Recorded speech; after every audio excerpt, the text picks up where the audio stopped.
Assalamu alaikum warahmatullahi wabarakatuh.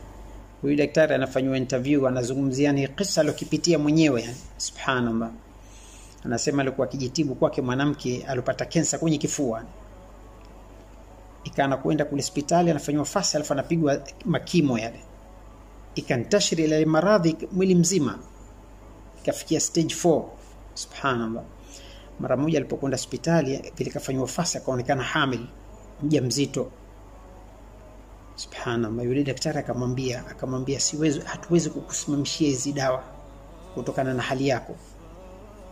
Hapana budi atolewe huyu mtoto tumboni asije kaathirika baadaye. Yule mwanamke akakataa. Mwisho wake yule daktari akaamua kusimamisha dawa. Akaachiwa mpaka azae. Akazaa mwanamke yule mtoto bkhair mzima. Subhanallah.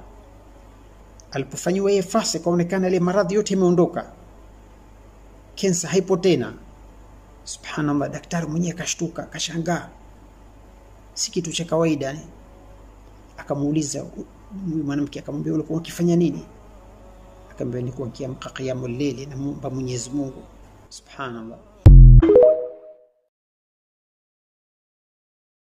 Assalamu alaikum warahmatullahi wabarakatuh.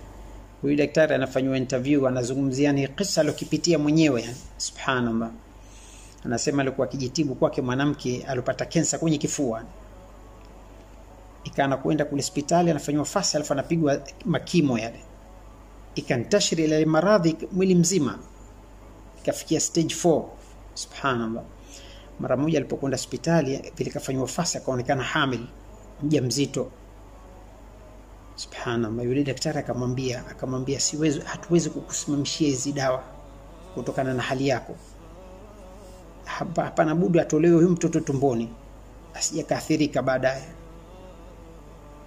Yule mwanamke akakataa. Mwisho wake yule daktari akaamua kusimamisha dawa. Akaachiwa mpaka azae. Akazaa mwanamke yule mtoto bkhair mzima. Subhanallah. Alipofanywa yeye fasi kaonekana ile maradhi yote imeondoka. Kansa haipo tena. Subhanallah, daktari mwenyewe akashtuka, akashangaa. Si kitu cha kawaida ni. Akamuuliza mwanamke, akamwambia ulikuwa ukifanya nini? Akamwambia nilikuwa nikiamka qiyamul layli na muomba Mwenyezi Mungu. Subhanallah.